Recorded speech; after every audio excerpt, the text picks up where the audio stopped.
This meeting is being recorded. Querido Mestre Jesus, queridos amigos, benfeitores da vida maior, gostaríamos de agradecer por mais esse momento e estarmos juntos, reunidos, para melhor compreender as suas palavras. Vós que é fonte infinita de inteligência, mas, sobretudo, de amor, oriente os nossos estudos na noite de hoje, para que possamos compreender e aplicá-los em nossa vida. Obrigado por tanto amor, por tanto carinho, obrigado por tudo, fique conosco.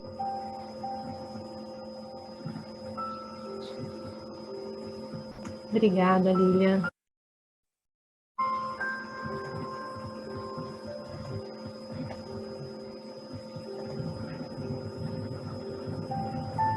Paola, você pode começar a leitura, por favor? Começo, Gi. Eu vou marcar aqui, depois eu passo, eu continuo, tá? Porque é longo o texto hoje, tá bom? Tá bom. Vamos dividir aqui. Vamos lá. A fonte que nos lava o coração. Tereza Cristina. Querida mamãe, querido papai, peço para que me abençoem. Estou num momento difícil. É verdade que temos estado juntos, de outras vezes separados pelas impressões, unidos na mesma luz de confiança na prece. Agora, porém, meu avô exaltino me encoraja a escrever. É preciso que sua mamãe saiba de tudo, que vocês não morreram, diz ele. E a permissão solicitada por ele veio até nós, mãezinha. Rogo à senhora para que as lágrimas não sejam assim tão doloridas. Compreendo hoje. O pranto é semelhante à fonte que nos lava o coração por dentro, mas, entendendo nesse aspecto, as lágrimas são benditas. Evitemos, querida mamãe, a tristeza destrutiva, essa que fica em nós parecendo moléstia escondida. Até a nossa própria dor pode ser traduzida por música, a música da caridade. Aqui, sua filha recorda que as notas na pauta são semelhantes às lágrimas, gotas de amor e de aflição, de alegria e de esperança que o coração vai colocando nas linhas da vida. Depois, mãezinha, se quisermos transformar a composição em melodia, é sairmos de nós e auxiliar os outros. Veja a senhora que a filha tem progredido um pouquinho. Mas isso, meu pai, não quer dizer que já venci. Falamos de nossos encargos, muitas vezes para saber cumpri-los. Esta é que é a verdade. Mas estou num curso de aperfeiçoamento pessoal, quase severo, se não fosse repleto de amor. Devo melhorar-me, a fim de ser mais útil em casa, agora que a aprovação lhes pediu 4 filhas de uma só vez. Aqui, procuro incluir a querida prima que com Jussara e Ana Paula se transferiram comigo de residência. A princípio, querida mãezinha, a dor foi enorme. Ouvira muitas falas e anotações sobre o mundo espiritual. Entretanto, logo depois dos 20 anos na Terra, a gente quer uma casa e um jardim feito de amor, que seja apenas nosso. Perdoem se digo isso. Quero apenas ser verdadeira. Sabia que estávamos em nosso lar como sendo a melhor mansão do mundo, mas a gente não consegue mudar o coração, quando o coração quer voar para fora do peito. Por isso é que não me foi fácil a retirada espiritual dos sonhos que eram assim tão meus. Creiam, no entanto, que a dor mesmo, a dor dos acidentes terrestres, como a imaginamos, não sentimos. Um choque como se uma dinamite rebentasse sobre nós. E depois do choque, com um anseio inútil de me levantar, um torpor que não sei descrever. Depois de algum tempo, que igualmente não sei calcular, chegaram pessoas. Meu avô Exaltino e meu avô Militão se mostraram para mim, dando-se a conhecer. Um senhor de nome histórico estava com eles e nos amparava. Outra senhora de nome Ernestina, creio que Ernestina Milagres, me acalmava. Deram-nos passes e oraram. Acordada, notei que as irmãs dormiam ainda. Fomos removidas e tratadas. E estamos, por enquanto, no hospital escola, em que aprendemos reajuste e serenidade. A gente aí no mundo toma aulas de matemática, de línguas, disso e daquilo. Pois aqui somos matriculados em paciência, esperança, fé em Deus e fé em nós mesmos. Tantas matérias com as quais no corpo da terra nem mesmo sonhamos. Obrigada, Paula. Nada. Estamos bem. Não chorem mais. Papai, tudo vai ser feito pelo melhor. Agora, depois de alguns meses aqui, já consegui alguns ensinamentos e experiências sobre passado e reencarnação. Não me peça agora qualquer apontamento mais amplo do assunto. Posso, no entanto, dizer que em tempos outros, algumas vezes, pessoas cultas e nobres provocaram desabamentos, com plena ciência de que agiam contra as leis estabelecidas pela justiça divina. Deixo apenas esse pontinho aqui para que a mãezinha se conforte. Agora, estudo e estudo sempre. Aquela filha professora que ficava tão feliz com elogios em casa é hoje uma aluna que se renova. Mamãe, continue procurando o caminho da luz. A senhora já o encontrou no amor ao próximo, a que está sendo convidada pelos pelos nossos irmãos em Juiz de Fora. Sei que as suas mãos queridas nasceram para o bem, mas presentemente é necessário que nós nos encontremos no amparo às filhas, no amparo às filhas e filhos, e irmãos nossos em lutas maiores do que as nossas. Agradeço as suas palavras e as orações em nosso favor, como também agradeço ao papai as explicações e preces conosco, auxiliando-nos a entender. Mãezinha, o nosso maior receio, a princípio, foi o de que a senhora viesse para cá por conta própria. Vimos o seu desejo de tudo deixar aí para acompanhar-nos. Reconheço que a formação cristã que a senhora recebeu não lhe permitia pensar em suicídio, mas aquele anseio de reencontro era perigoso. Hoje ficaremos mais tranquilas. É preciso lutar, mamãe, suportar as nossas provas e abençoar todas elas.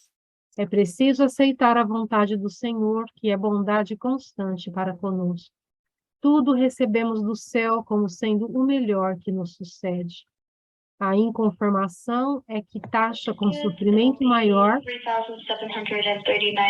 as ocorrências difíceis do mundo. Um dia, nós nos reencontraremos de novo, mas pode acreditar que espiritualmente não nos separaremos. Papai necessita de sua presença, de seu amparo, de seu amor. Agradeço a Deus a oportunidade que recebi. Muitas afeições estão conosco, incluindo minha avó, que tem sido para mim um anjo bom. Querido papai e querida mãezinha, agora devo traçar o fim desta carta. Jussara e Ana Paula não sabem que vim. Ainda não podem facear a tarefa de que me encarrego hoje. Com as bênçãos dos nossos, aqui termino. Quando papai, querido papai e querida mãezinha, recebam todo o coração da filha, sempre reconhecido, que mais uma vez pede a Jesus por nossa felicidade. Tereza Cristina. Aqui ele fala quem são as pessoas, né, na carta, fica para leitura. Leitura? O avô Exaltino, trata-se do senhor Exaltino Dias Moreira, que residiu em Juiz de Fora, onde era funcionário do Ministério da Agricultura e desencarnou 18 de agosto de 57. O avô Militão é José Militão de Oliveira, foi responsável pelo setor de contabilidade da Prefeitura Municipal de Juiz de Fora. Desencarnou 6 de dezembro de 72. O senhor de nome histórico Venâncio de Almeida, era membro integrante das diretorias da Casa Espírita e da Fundação João de Freitas. Desencarnou em Juiz de Fora. Outra senhora de nome Ernestina Milagres, durante muitos anos residiu em Juiz de Fora, tendo ativamente trabalhado em diversos centros espíritas, notadamente no Centro Espírita Venâncio Café, Centro Espírita União, Humildade e Caridade e Grupo Espírita Amor aos Desencarnados. Médium através de quem se comunicava regularmente o padre Venâncio Café. Desencarnou com avançada idade, sempre trabalhando com entusiasmo e equilíbrio pela doutrina espírita. Padre Venâncio de Aguiar Café, virtuoso sacerdote de Juiz de Fora, desencarnado a 8 de janeiro de 1898. Ana Paula, Jussara Maria e Tereza Cristina, as filhas do casal que haviam nascido respectivamente em 24 de julho de 64, 24 de dezembro de 54 e 6 de janeiro de 52. Do livro Enxugando Lágrimas, Chico Xavier. Podemos parar aí. Bom, então, obrigado a todos. E nós vamos talvez continuar a leitura depois, mas acho que o texto que nós temos já serve para muita reflexão, né? Eu coloquei algumas questões do Livro dos Espíritos e da Revista Espírita para que nós pudéssemos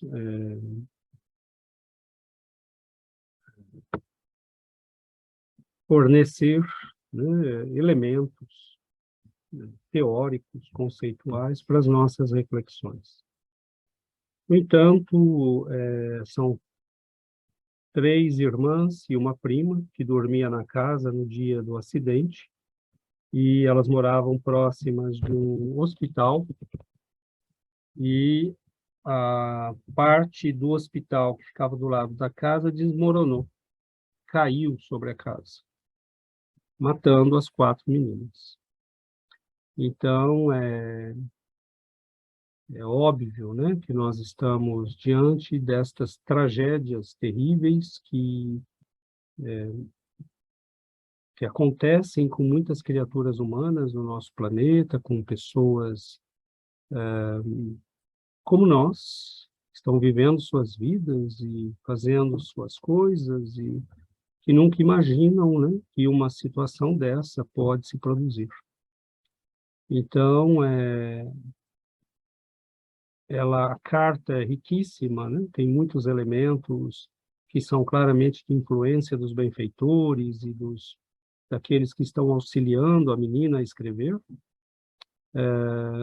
Ela, no entanto, está acordada e mostra uma maturidade muito grande, embora certamente esteja sendo muito ajudada, né? Porque as outras ainda nem acordaram, não estão em condições, né?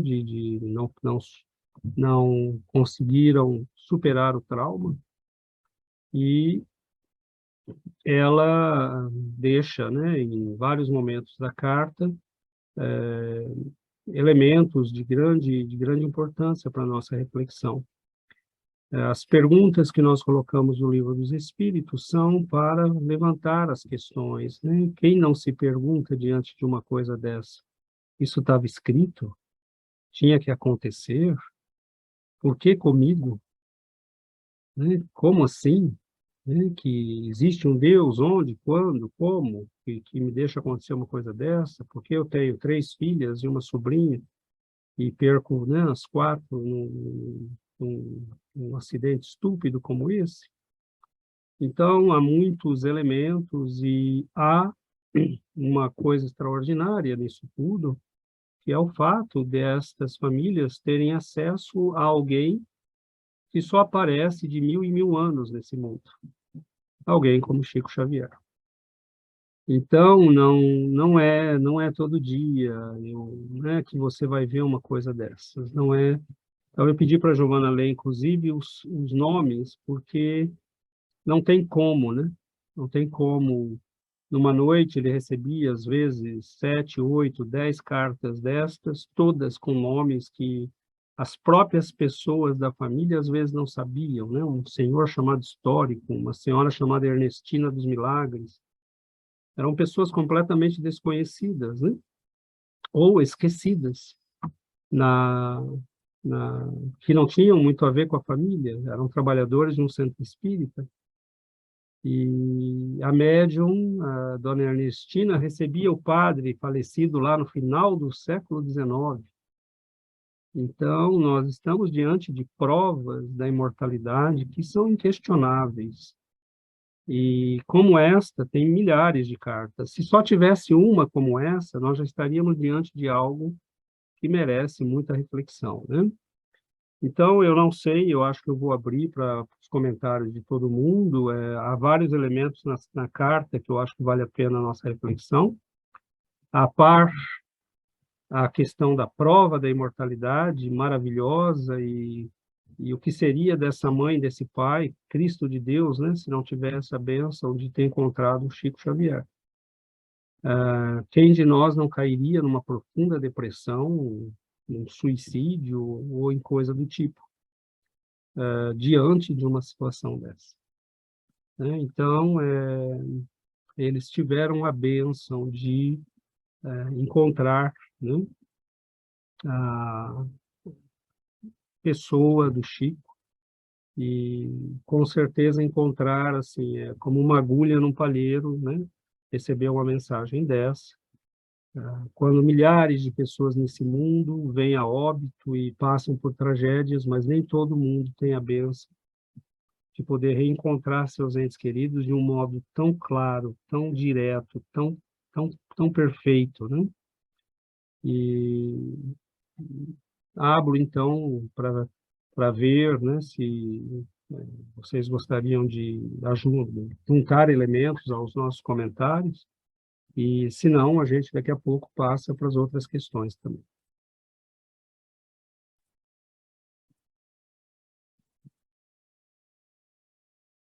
Ninguém?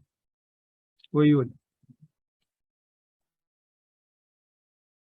Boa noite. Eu acho que essa questão que você levantou, se isso estava escrito, se isso por que essas coisas acontecem, eu acho que uma das questões que toda a gente acho que pergunta, não, frente aos acidentes, há muitas vezes a gente vê, ele estava muito jovem, porque ele teve esse acidente.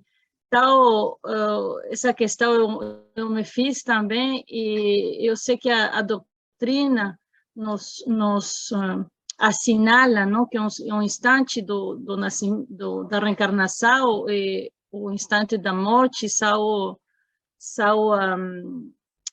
instantes que são meticulosamente preparados, não, que são planejados, que são estruturados. Então, eu acho que a resposta está lá, num sentido, hein? E quando a gente pensa nos atributos da divindade, que Deus é onipresente, onisciente, onipotente, bom, tudo isso, então ele está ciente de tudo isso que acontece, especialmente esses momentos tão importantes para a nossa existência. Então, acho que esses não há acidente, não há acaso, tudo está, em certo sentido, planejado, e Deus conhece tudo isso. Então, eu pensei também que uma prova assim tão forte não é para qualquer espírito, porque cualquier que fuera, o sea, si una persona perder 4 filhos así se suicida, sería como comprensible, ¿no? Diría, ves, todo el mundo está contra mí, o sea, no, 4, 1 está forte, está insurmontable, más 4. Então, eu penso que, como dizem que Deus não põe fardos pesados em ombros fracos, então, um espírito que pode superar uma prova assim tão difícil.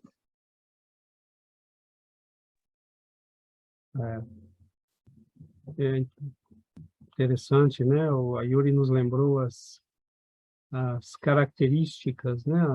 De Deus, né?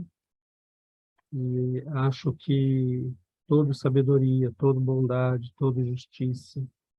Então, ou a gente aceita que existe uma lógica no processo, ou nós temos que aceitar que a vida é uma loteria, que você estava no lugar errado na hora errada. Então, para uma coisa tão importante como desencarne, como a Yuri falou, realmente você não pode imaginar que a pessoa está no lugar errado na hora errada. Né? Então, é difícil, né? E realmente é uma provação terrível. Né? Não tem nada que possa... A pessoa tem que ter muita força, muita fé para suportar uma provação dessa, né? Mas é interessante que ela fala no texto, né? Eu aqui aprendi algumas coisas sobre a reencarnação. Não posso falar muito, mas no passado, né, houveram pessoas inteligentes que provocaram, né, desastres, sabendo o que estavam provocando. Eu fiquei até pensando nisso, né, ela poderia talvez até ter esclarecido mais, mas não precisa. Quando você olha, por exemplo, Nero não incendiou Roma sozinho. E o que Nero fez foi feito, por exemplo, no século XIX, na Inglaterra. Houve um grande incêndio em Londres, que muitos suspeitam tenha sido provocado por pessoas do governo que queriam, né, da elite da sociedade inglesa, que queriam renovar a cidade, reconstruir a cidade, mas que não tinham como negociar com todo mundo e resolveram apelar. Né? Suspeita-se de um incêndio. Então, quantos desastres foram provocados intencionalmente porque se tinham interesses, porque se queriam obter coisas, né? Então, nós não sabemos o que está por trás da história, mas ela está dizendo não foi por acaso. Né? Nós não falecemos deste modo brutal porque somos vítimas inocentes. Né? Há uma razão que a reencarnação explica. E ela vai dizer num certo ponto, né? Ela dá só assim esse avant-goût, né?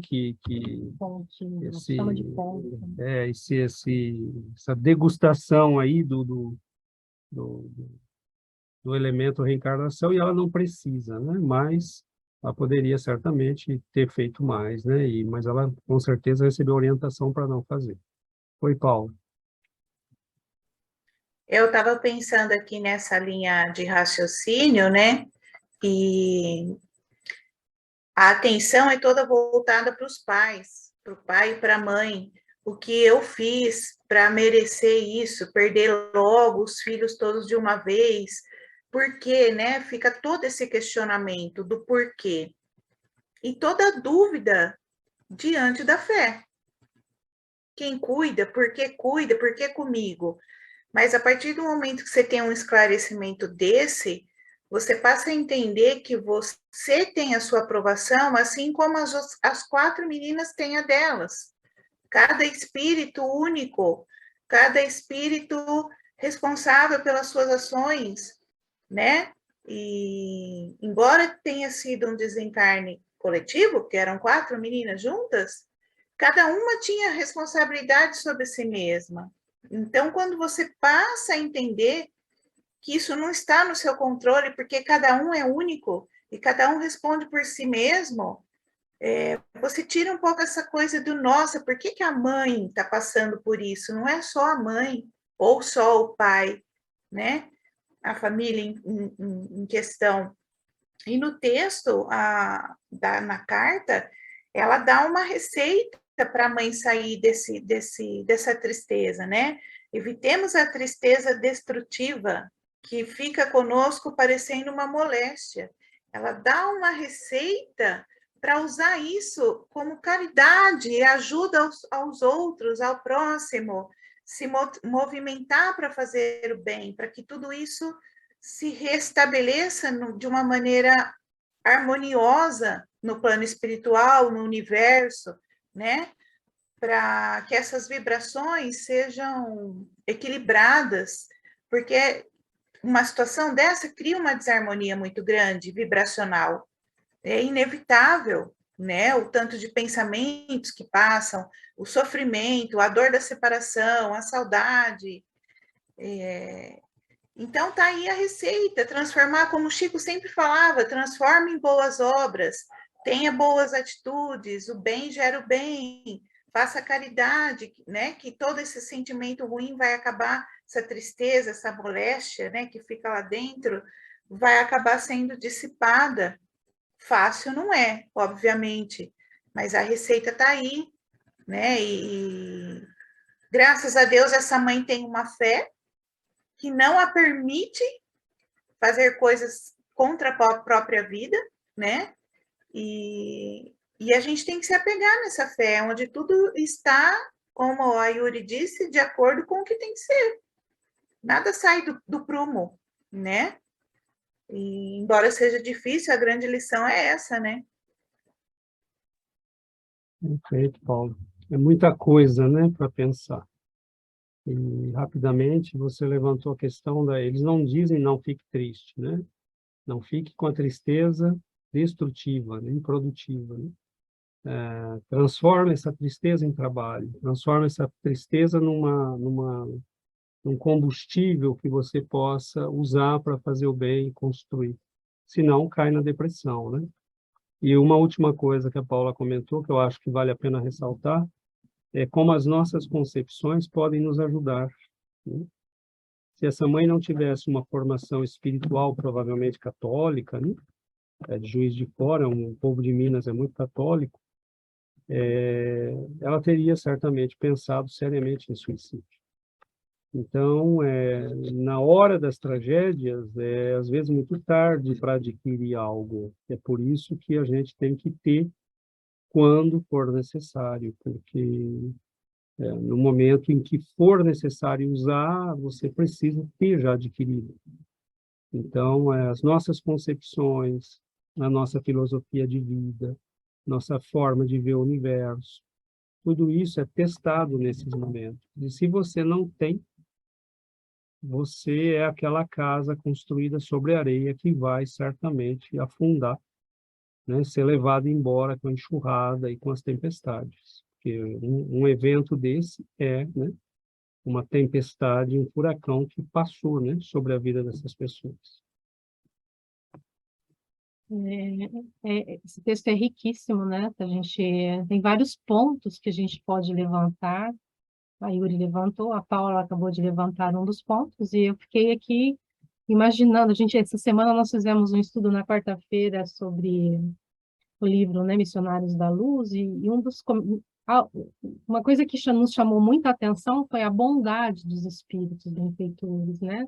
Do socorro que eles oferecem, do auxílio. Então, a gente vê nessa carta o quanto elas estavam, né, envoltas em amor, né, de familiares queridos, cuidando delas, né, ajudando-as no despertamento, socorrendo, né? Então, ela cita várias pessoas.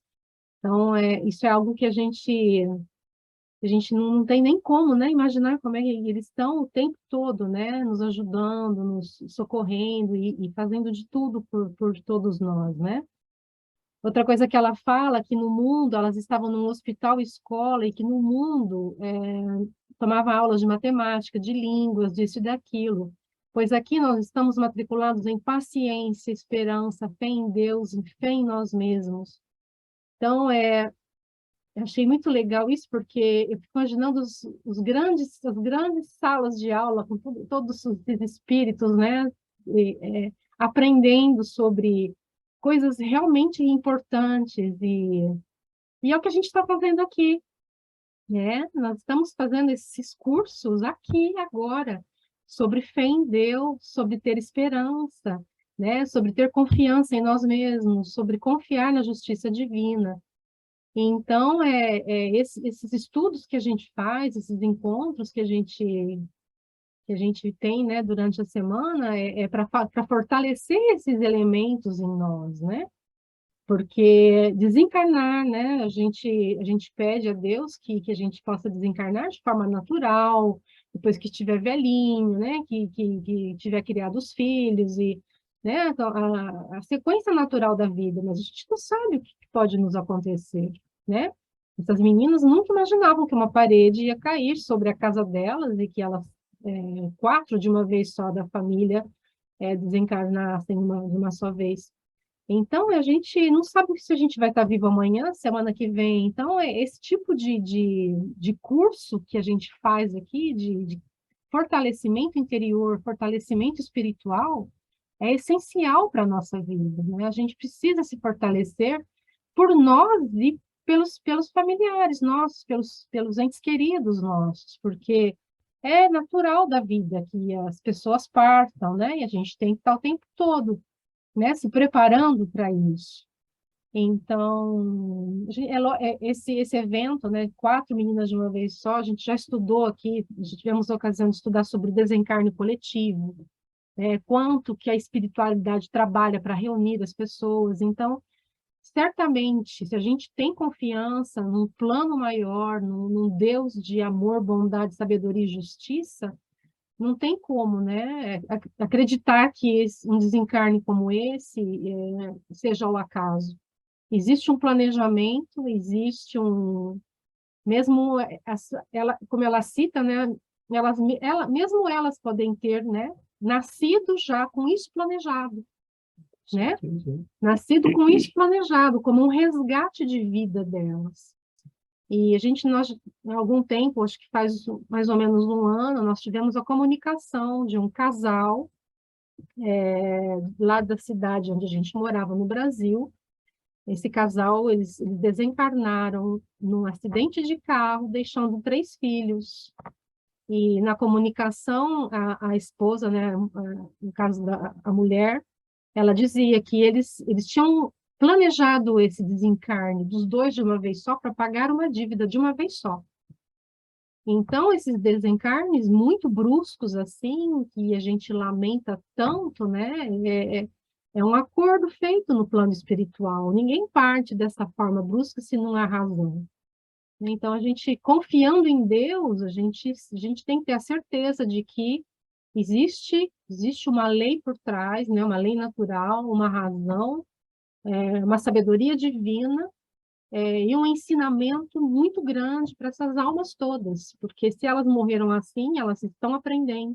A família que as perdeu, né, desta forma também estão aprendendo. Então, todo mundo aprende numa situação dessa e todo mundo cresce com tudo isso. Eu acho que não existe acaso, né, numa história como essa. O Fábio pode ler para nós, Fábio, algumas das questões? Boa noite, vocês estão me escutando? Sim. Então vamos lá. 527. Tomemos outro exemplo em que não entre a matéria em seu estado natural. Um homem tem que morrer fulminado pelo raio. Refugia-se debaixo de uma árvore. Estala o raio e o mata. Poderá dar-se tenham sido os espíritos que provocaram a produção do raio e que o dirigiram para o homem? Dá-se o mesmo que anteriormente. O raio caiu sobre aquela árvore em tal momento porque estava nas leis da natureza que assim acontecesse. Não foi encaminhado para a árvore por se achar debaixo dela o homem. A este, sim, foi inspirada a ideia de se abrigar debaixo de uma árvore sobre o qual cairia o raio, porquanto a árvore não deixaria de ser atingida, só por não lhe estar debaixo da fronte do homem. Tem o espírito o poder de afastar de certas pessoas os males e de favorecê-las com a prosperidade? De todo não, porquanto há males que estão nos decretos da providência. Amenizando-vos, porém, as dores, dando-vos paciência e resignação. Ficai igualmente sabendo que de vós depende muitas vezes poupar-se aos males, ou, quando menos, atenuá-los. A inteligência Deus vô-la outorgou para que delas vos sirvais, e é principalmente por meio da vossa inteligência que os espíritos vos auxiliam, sugerindo-vos ideias propícias ao vosso bem. Mas não assim senão os que sabem assistir-se a si mesmo. Esse sentido dessas palavras. Buscais e achareis. Batei e se vos abrirá. Sabei ainda que nem sempre é um mal o que vos parece ser. Frequentemente do que considerais o mal, sairá um bem muito maior. Quase nunca compreendeis isto, porque só atendais no momento presente ou na vossa própria pessoa. Livro dos Espíritos, Allan Kardec. Obrigado, Fábio. Bom, só essa última frase já fala muito, né? Mas a Giovana vai ler para nós rapidinho essa outra questão. A fatalidade que parece presidir aos destinos materiais de nossa vida também é resultante do nosso livre-arbítrio? Resposta: tu mesmo escolheste a tua prova. Quanto mais rude ela for e melhor a suportares, tanto mais te elevarás. Os que passam a vida na abundância e na aventura humana são espíritos pusilânimes, que permanecem estacionários. Assim, o número dos desafortunados é muito superior ao dos felizes deste mundo, atento que os espíritos, na sua maioria, procuram as provas que lhes sejam mais proveitosas. Eles veem perfeitamente bem a futilidade das vossas grandezas e gozos. Acresce que a mais ditosa existência é sempre agitada, sempre perturbada, mesmo quando houvesse ausência da dor. Pergunta 4. Compreendemos perfeitamente essa doutrina, mas isso não nos explica se certos espíritos exercem uma ação direta sobre a causa material do acidente. Suponhamos que uma ponte se desmorone no momento em que o homem passa sobre ela. Quem impeliu o homem a passar por essa ponte? Resposta: quando um homem passa sobre uma ponte que deve cair, não é um espírito que o leva a passar ali. É o instinto do seu destino que o conduz a ela. Quem fez a ponte desmoronar? As circunstâncias naturais. A matéria tem em si as causas da destruição. No presente caso, tendo o espírito necessidade de recorrer a um elemento estranho à sua natureza para movimentar forças materiais, recorrerá de preferência à intuição espiritual. Assim, devendo a ponte desmoronar-se, a água disjunta as pedras que a compõem, a ferrugem corrói as correntes que a sustentam, e o espírito, digamos, insinuará ao homem que passe por essa ponte, em vez de passar por outro local. Tendes, aliás, uma prova material do que digo. Seja qual for o acidente, ocorre sempre naturalmente, isto é, por causas que se ligam às outras e o produzem insensivelmente. Bom, então essas questões, tem muitas questões sobre a fatalidade, né? No Livro dos Espíritos, e não dá para colocar todas. Esse é um assunto que a gente teria que ter pelo menos uns 2 encontros para poder dar assim, o básico dele, né? Para a gente entender o básico. Mas a gente vai vendo pelas respostas dos espíritos que ele fala, né? É o instinto do seu destino que o leva à situação. E, obviamente, os espíritos que se ocupam do nosso destino, que nos guiam pelos caminhos da vida, eles conhecem a nossa planificação e podem dizer, bom, chegou o dia, né? Hoje é o dia, ele vai partir, essa ponte vai cair, né? Então é aqui que vai acontecer, ele vai passar por ali. Então, você pode ser intuído, mas ele diz que é como se nós procurássemos aquilo que é o que tem que nos acontecer. Porque Eu acho muito interessante porque as coisas estão inscritas em nós. E elas estão inscritas em nós de modo energético. E energia, ela determina acontecimentos. A energia, ela produz uma força que é um impulso numa direção qualquer. Então, essas energias que estão impregnadas no nosso psiquismo, né, elas nos levam a ir escolhendo situações nas quais nós podemos viver aquilo que, né, nós planejamos. Então, ele diz, a prova você escolheu. Quanto mais dura, quanto mais difícil, mais mérito você tem, porque você pode estar liquidando uma série de dívidas de uma vez só. Então, a gente lembra, por exemplo, o desencarne, a Giovana lembrou o desencarne desse casal, e eu lembro que eles diziam, nós temos dívidas lá do passado, né? Lá da época de 1700, 1800, que foram crimes cometidos e que nós assumimos grandes responsabilidades. Nós achamos assim, perder a vida, né? De um dia para o outro. Mas quem já estudou aqui a história de São Bartolomeu na França, ou outros levantes que aconteceram, as pessoas estavam em casa, né? E uma loucura tomou conta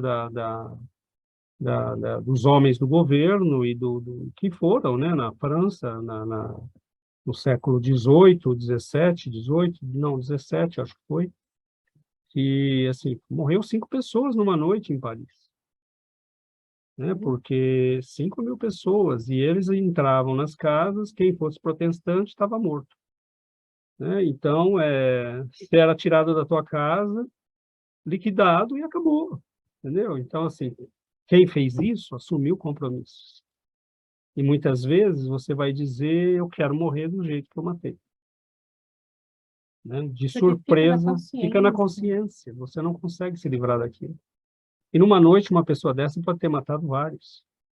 Então, ele não vai morrer várias vezes, né? Mas ele precisa experimentar o que ele deu para os outros.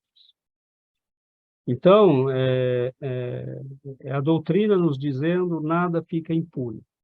Nós precisamos morrer ou sofrer? Não. Todos nós temos a opção de pagar as nossas dívidas pelo trabalho, pelo amor, né, pelo serviço ao próximo. Mas muitos espíritos dizem, não vou ter tempo, não vou conseguir, eu quero pagar, eu quero pagar, do jeito que eu provoquei, para isto sair da minha consciência. Então, são escolhas, né? Agora, eu fico pensando como os espíritos, como a lei divina, como tudo se encaixa, como tudo encaminha, como tudo funciona, um mecanismo que nos escapa. Não adianta nós querermos entender tudo isso, porque isso simplesmente está além da nossa capacidade. Hoje, com computadores quase quânticos que nós temos, nós não conseguimos prever o tempo, o clima, com precisão. Porque a quantidade de variáveis é muito grande. Uma pequena variação num local qualquer, que não foi prevista pelo modelo que está sendo usado, e a nossa previsão falha.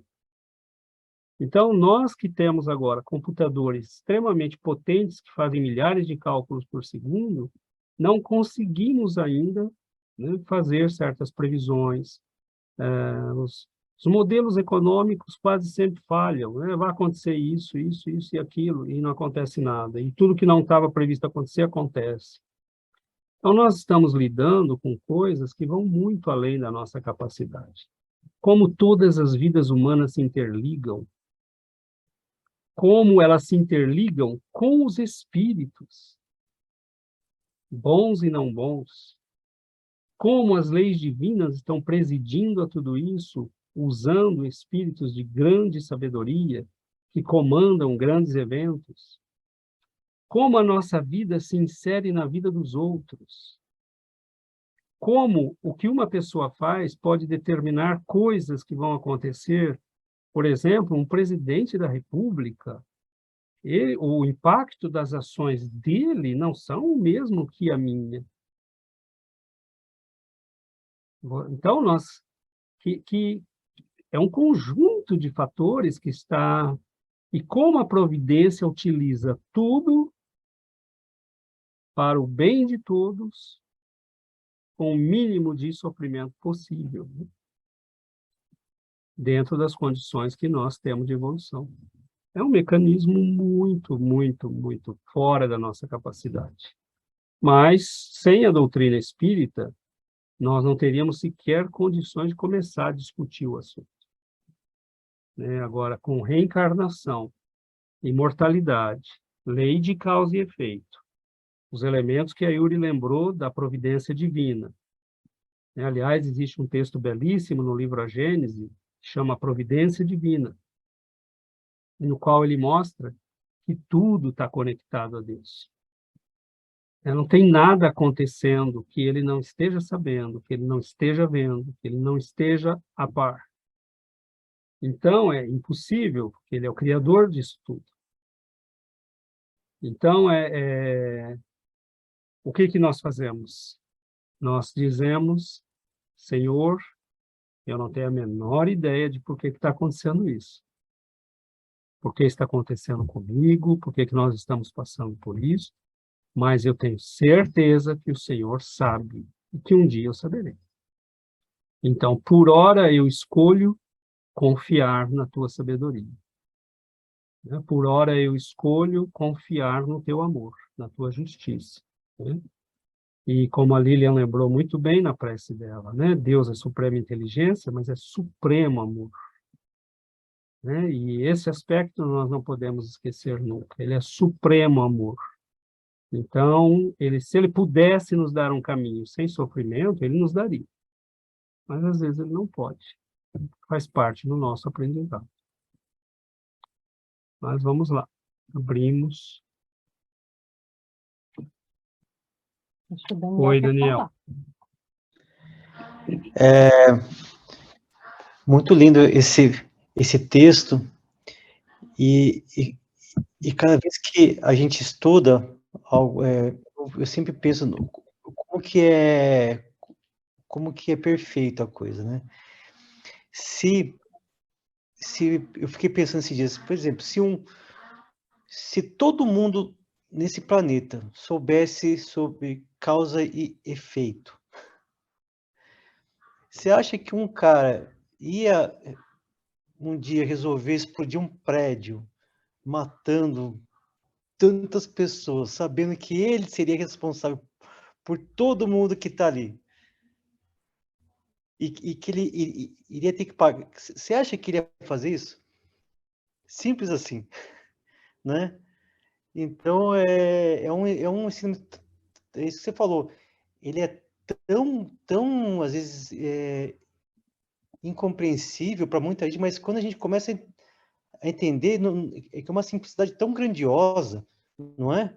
Que eu fico de queixo caído, assim, só de toda vez que a gente vai estudando, assim, eu pensei isso, nossa, se todo mundo entendesse só isso, como que a coisa, o mundo seria outro, não é?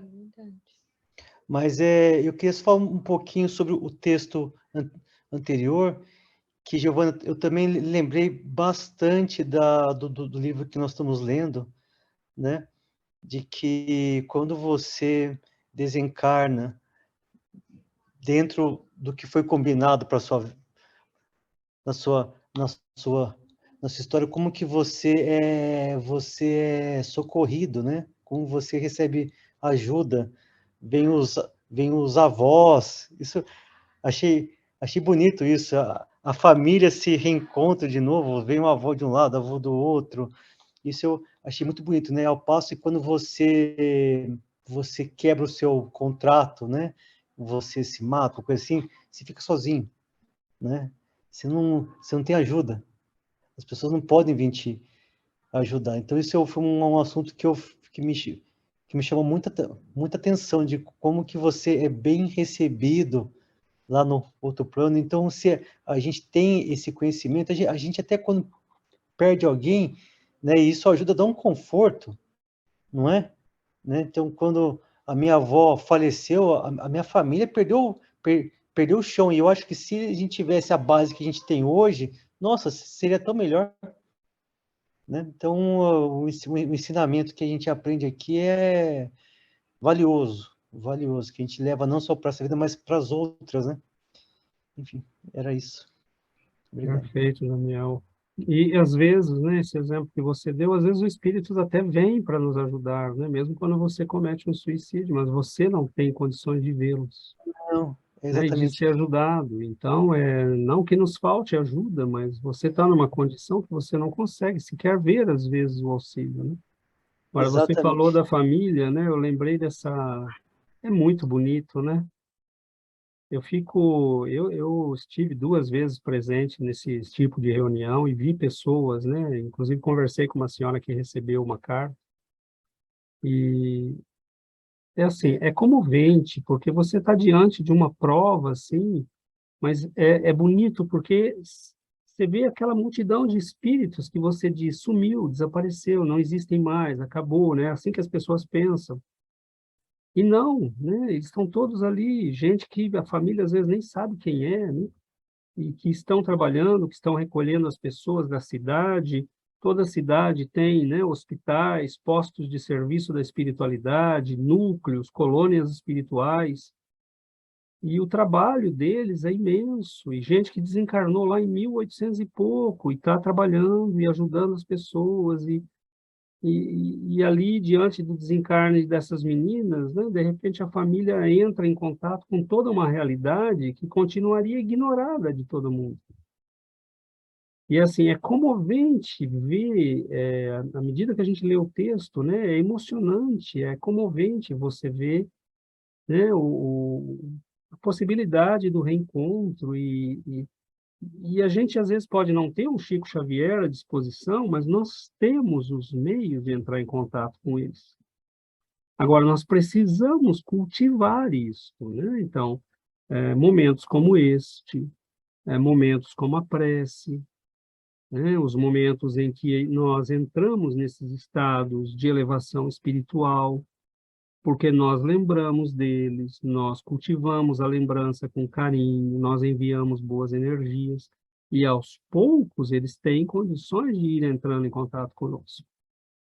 Então, isso começa a acontecer por sensações que nós sentimos, né? Você fala claramente, eu sinto que a pessoa está aqui comigo, através dos sonhos, né? Momentos de inspiração que acontecem e você fala, poxa, isso veio, né? Veio da minha mãe, veio da minha avó, veio da minha irmã.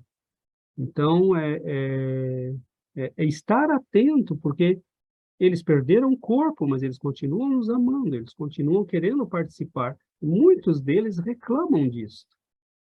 Uma das coisas mais difíceis para nós, quando desencarnamos, é que sim, acabou, para nós acabou, fechou a conta, eu não posso mais voltar e refazer as coisas ou mudar as coisas, mas eu continuo existindo, né? E eu gostaria que alguém lembrasse disso.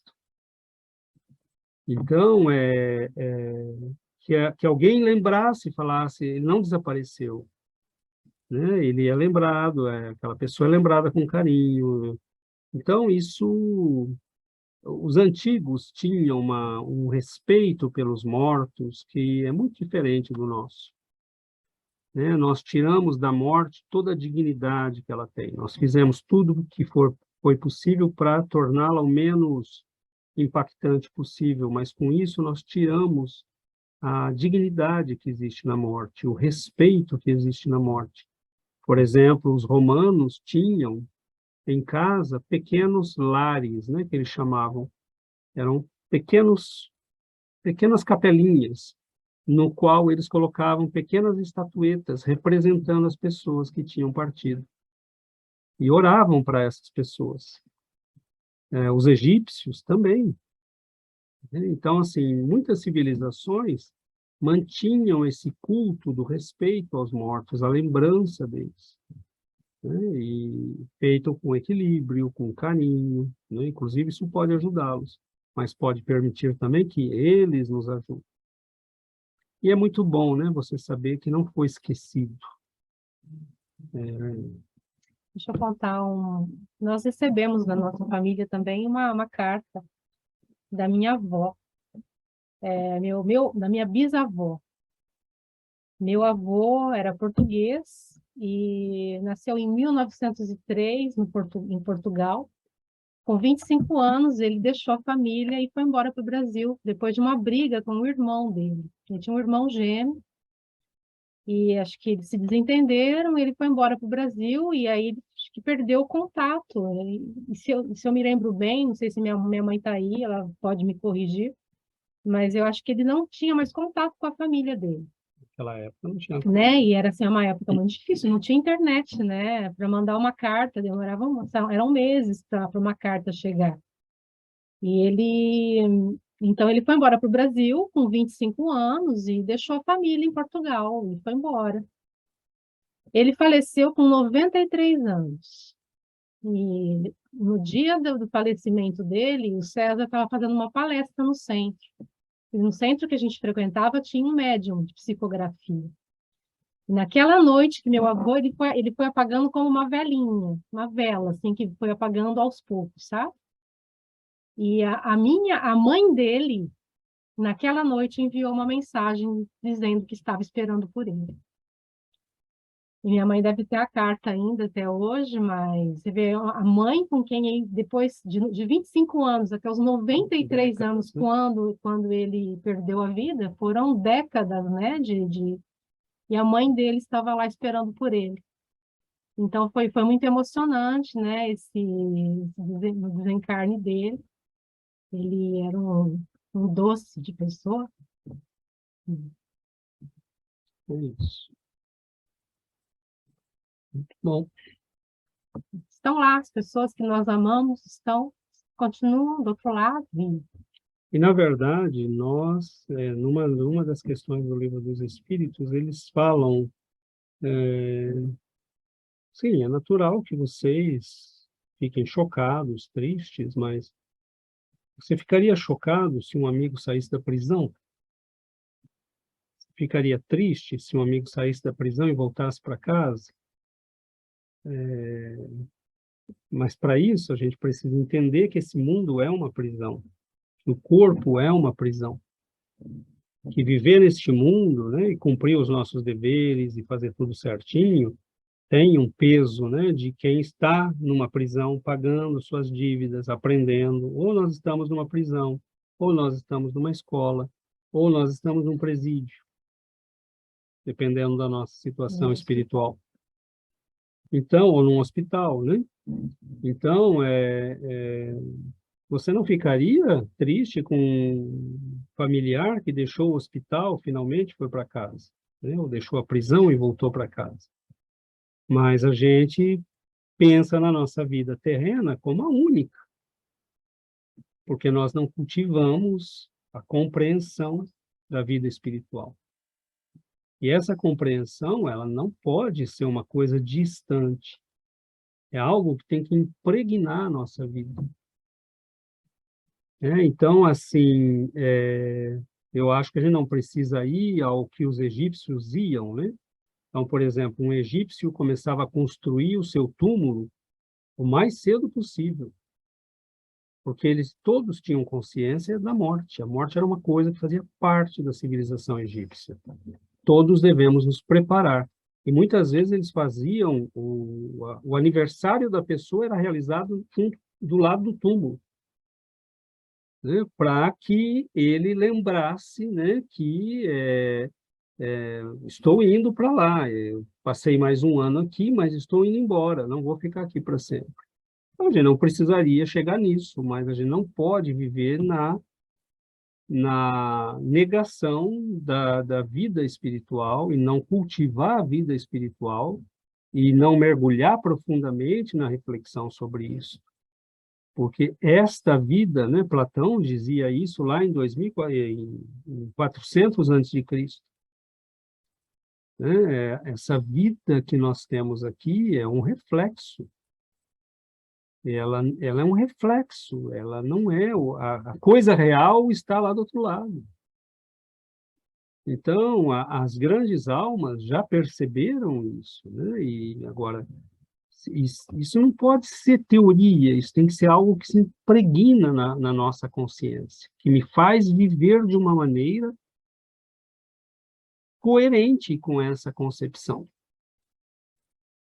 né? Então, aí a morte não será uma surpresa, as perdas são dolorosas, mas não são uma catástrofe, né? Então, ela diz lá na mensagem, né, a Teresa Cristina, a inconformação é uma taxa que a gente vai ajuntar no sofrimento, que não precisa.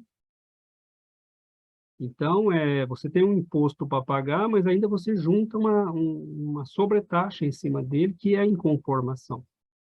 E a inconformação, ela é você dizer que alguma coisa não se conforma, né? Que algo está errado no universo, e não tem nada errado no universo.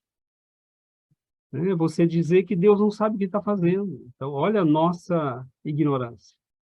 A revolta é dizer para Deus, olha, você não sabe o que está fazendo. Nunca eu diria para uma pessoa que está triste, chocada, em sofrimento, não tem nada que a gente pode dizer para uma pessoa dessa, a não ser abraçar e chorar junto. Mas, né, a gente tem que ter preparação para justamente não cair na inconformação e na revolta, porque é a nossa ignorância de dizer Deus não sabe o que está fazendo. Né? Então, é impossível que Deus não saiba o que Ele está fazendo. Não tem como. Né? Então, é mais fácil eu dizer, meu pai, eu não entendo muito bem o que o senhor está fazendo. Né? Essa pancada realmente me tirou do eixo, doeu, e eu vou demorar aí um tempão para voltar no eixo. Mas eu não vou discutir a tua sabedoria. Né? Um dia eu vou entender. Por hora, o senhor me permita, né, na minha ignorância, não entender, sofrer, chorar, mas eu não vou brigar com o senhor, porque eu não tenho cacife para isso. Né? Então, é reconhecer que tem alguém cuidando desse mundo, desse universo, né? E que essa inteligência é capaz de saber o que é necessário, o que nós precisamos. Né? Então, que nós estamos vendo muito pouco. Eu posso saber que eu tive muitas encarnações, mas eu não sei o que eu fiz nelas. Então, a pessoa que me assalta ou que me agride numa rua, aí numa rua qualquer, às vezes é o sujeito que eu joguei na rua 3 encarnações atrás. Então, a gente não sabe, nós não temos ideia do que está acontecendo. Então, é confiar e tentar fazer o bem, né?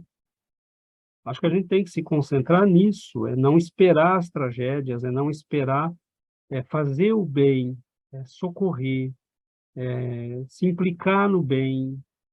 E aí a providência divina vai dizendo, olha, talvez dê para a gente suspender esse karma dele. Né?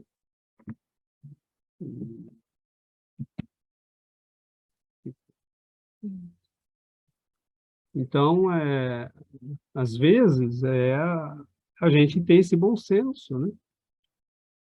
Então, Deus vai nos tirar do mundo de um modo trágico, mas eu sou o responsável de alimentar 200 crianças com o meu trabalho, com o grupo que eu criei, com o voluntariado que eu estou participando e ajudando. Deus vai falar, não, né? Ele já está pagando, ele tá pagando do melhor jeito possível. Né? Que é fazendo bem, que é auxiliando as pessoas, que é socorrendo os irmãos. Então, pode acontecer coisas más com pessoas boas? Pode, às vezes o nosso karma nos leva realmente a viver uma situação difícil, mas muitas vezes ele é suspenso, né? Porque interessa mais a Deus o amor e o bem do que o sofrimento.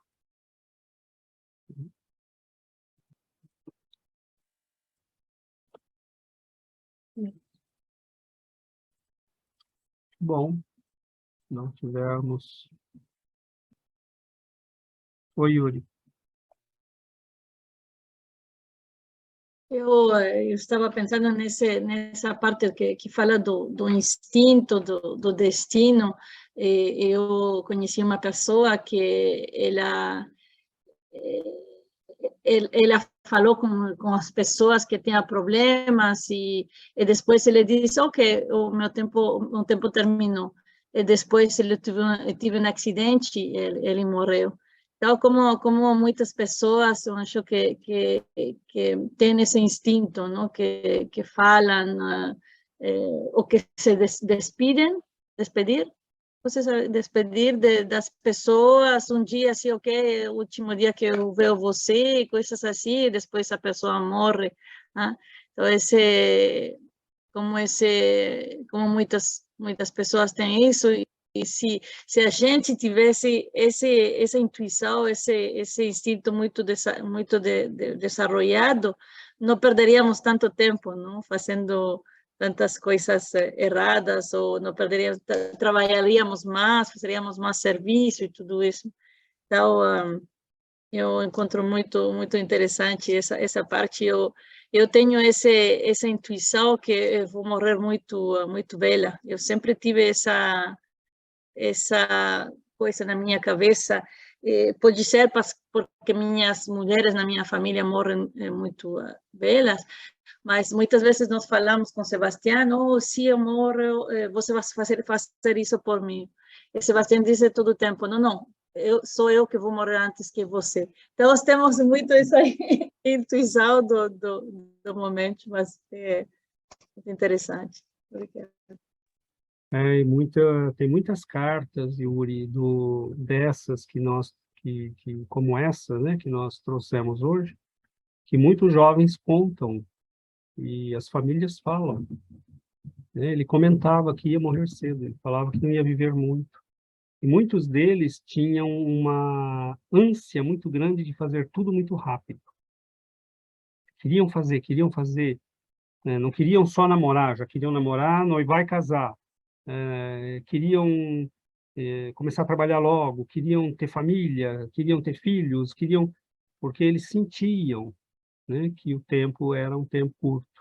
Mas isso está lá no inconsciente, né? E você não lembra exatamente, mas a reação àquela informação que está no teu inconsciente te leva a agir de uma forma, né, que é inconsciente também. Você tem pressa de viver, você tem pressa de fazer as coisas. E enquanto que outros, como você falou, a gente sente, né? Fala, né? O meu caminho é longo, eu tenho muito para fazer, tenho muito para aprender, tenho muito para trabalhar, mas só Deus sabe, né? Ele que decide. E alguns de nós viemos com situações condicionais. Nós viemos com uma provisão de viver até os 80, ou até 100 anos. Mas a gente diz, olha, se lá pelos 50 eu estiver completamente perdidinho, vocês dão um jeito ou me levam embora. Né? Ou dispara um processo, uma doença qualquer que eu tenha que ser bloqueado, por exemplo. Então, nós colocamos mecanismos de proteção para nos protegermos de pioras. Né? Então, a complexidade do planejamento, a complexidade de todos os elementos que entram em questão, as energias que podem disparar processos, como uma doença em nós,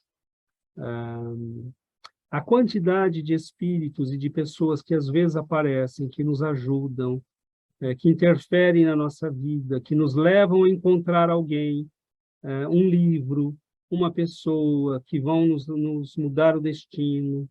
Há muita coisa em jogo, né? E eu acho que, à medida que a gente entende isso, a gente tem que ir tendo essa confiança profunda no Pai, nos benfeitores espirituais. Senhor, eu vou fazer o melhor que eu posso, a partir de agora que eu tenho consciência disso. Mas o Senhor me mostre as coisas, me guie pelo caminho, me leve onde eu tiver que ir, me mostre o que eu tenho que fazer. né? Porque ele mostra, né? Deus é Pai, ele cuida dos seus filhos, cuida com muito amor. Então, é a gente que às vezes não se deixa cuidar, né? Como aquele adolescente arredio e bobo, né? Que recusa o carinho do pai, da mãe, a orientação, porque ele está se autoafirmando, né?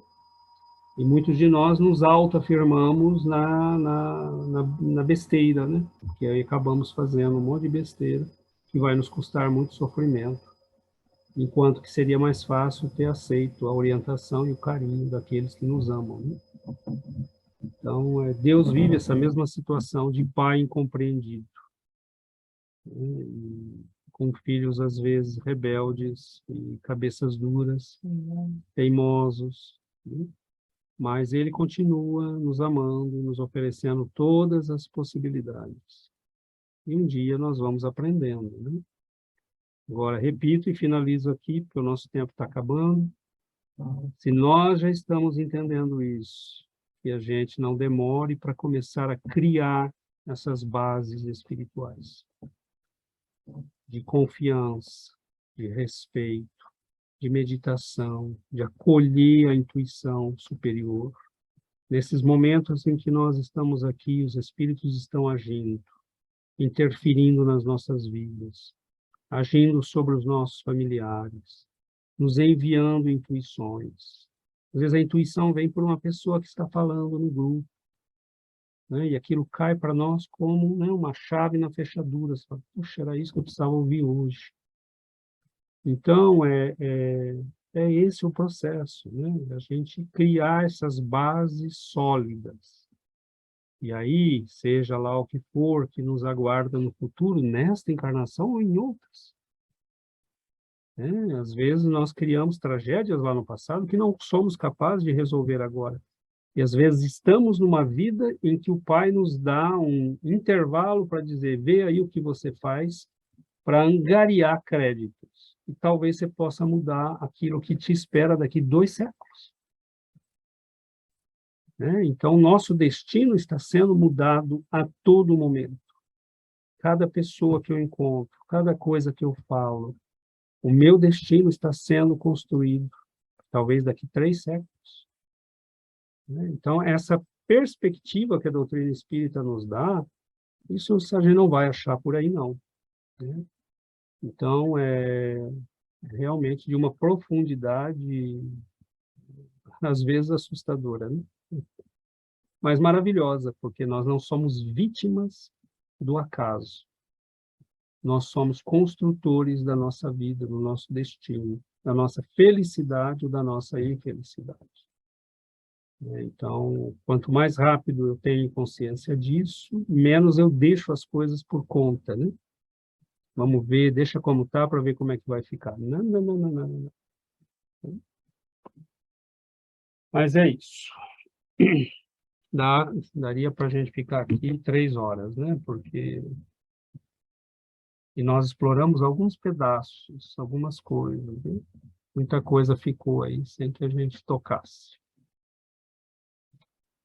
Mas tá bom. Vamos encerrar então? Então vamos fazer a nossa prece, agradecer, né? A bênção do estudo.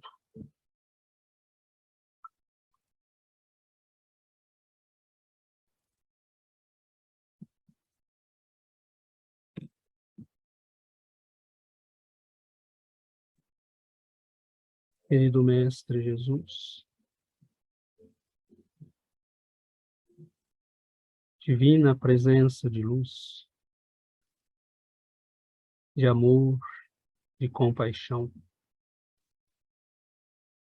nós oramos, Senhor, unidos,